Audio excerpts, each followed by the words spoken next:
Hello everyone and welcome to my channel. It's Melissa. Today we are going to do a curry sauce. And what I'm going to do is I'm going to serve the curry sauce over some chicken and brown rice. But for the sake of this video, we're only going to focus on the making of the sauce. I do have some other videos on how to bake a chicken. And so whatever you choose to put this sauce over, whether it's lamb, beef, or chicken, you can prepare your meat the way you want to prepare it, and the sauce would just be a dressing for the meat. I am going to go over cooking the brown rice, but we're just going to focus on making the sauce and boiling the rice because I do, like I said, have a video on how to bake a chicken. So if you're interested in preparing your chicken that way, check out my video on how to bake a chicken. Okay, so the first thing we're going to do is we're going to get our ingredients. I have some chopped onion right here. And I also have some finely chopped garlic. I don't know if you can see it right here. Just gonna hold it up. And then what I'm gonna use is some Jamaican style hot curry. You can use standard curry if you want, but if you want a little bit of an extra kick, Jamaican hot curry is the way to go. You can also use a standard curry with cayenne powder pepper if you want to give a little bit of spice to the curry. And then you're also going to need cumin, and you're also going to need some sour cream. Let's get started. So before we get started on making the sauce, we're going to go ahead and boil our brown rice. The sauce itself only takes a couple of minutes to make, but the rice is going to take a while. So what I have is my stove here on like a medium heat. So if you have numbers on your dial, it's like a 3. It's been boiling for about 15 minutes. So I'm going to go ahead and put my brown rice in just like this. All right, I think that's enough. Okay. And brown rice does take a little bit more time to boil than white rice because it has a lower glycemic index. And basically what that means is brown rice is more of a complicated, complex carbohydrate. It's more whole grain. So the rice kernels are a little bit thicker. So it takes a little bit of a longer time to get the rice to be nice and soft. I prefer my rice to be relatively soft but firm. I don't like for my rice to be mushy.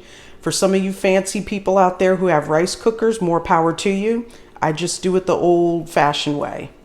Okay, so we're going to let this boil for about 15 minutes, and then once it's ready, we can get started on making our sauce. Okay, so I have a little bit of olive oil in a skillet. I have it on the lowest setting possible because it's really not going to take a lot of time to make this sauce, and you really don't want the skillet to be too hot. If the skillet is too hot, you're actually going to burn your ingredients and you're going to scorch the curry sauce, and you don't want that. So I have olive oil in the skillet. I've been heating it up. So it is on a lowest setting possible. And I'm going to go ahead, just set this right here. I'm going to go ahead and put my garlic and onion in here.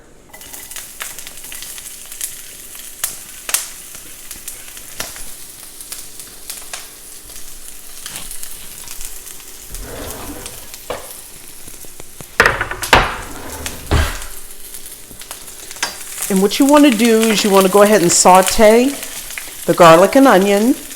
This is not going to take long at all. And part of the reason why you want to keep the heat on the lowest setting possible also is because you will very easily burn garlic and onion if you're not careful. And already I can see how the garlic is starting to get brown, the onions are starting to get brown. So I'm going to go ahead and put in some sour cream. Now you can actually use a Greek yogurt if you want. You can also use a fat-free version of sour cream or fat-free Greek yogurt. The Greek yogurt does have a little bit of a thicker texture and a thicker consistency. It depends on your preference. I do like the sour cream, and you see this right here. I'm putting a good dollop of sour cream in here.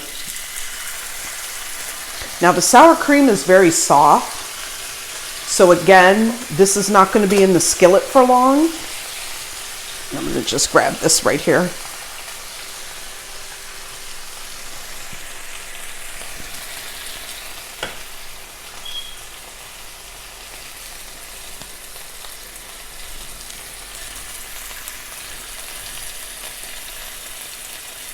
Okay, so what we're going to do now, I have the sour cream in here.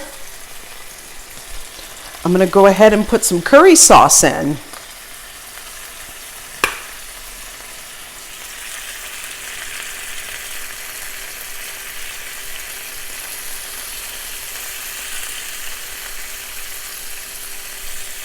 And again, this is Jamaican curry. You can use standard curry, no problem with that. If you use standard curry and you want it to be spicy, you can just put some cayenne powder pepper in. And then this is just cumin. Just a little bit of cumin. Give it an extra dimension of taste. And I do put a little bit of salt in for taste. Just like that. Okay. And what you want to do is you want to stir it up until it's a uniform mixture. And it's going to give it that nice, colorful, orangey yellow.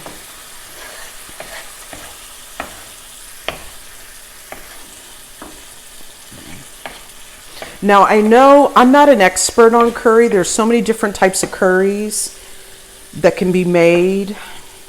And I know there are curries out there that are not dairy based. This is just the recipe that I know, that I enjoy. And this is my daughter's favorite dish. So we're actually going to be eating this for dinner tonight. She's so excited. She could probably eat this every day if I let her. Okay. So as you can see, this is already mixed up. And you notice that the sour cream has melted a little bit and has gotten a little bit smooth and creamy. That's it. Turn the heat off. And you're going to want to move this off of the heat because, again, this does heat very easily and you don't want to overcook or scorch the sauce. So we're going to move it over. And our rice is done. So I'm going to go ahead and put everything together and show you what it looks like.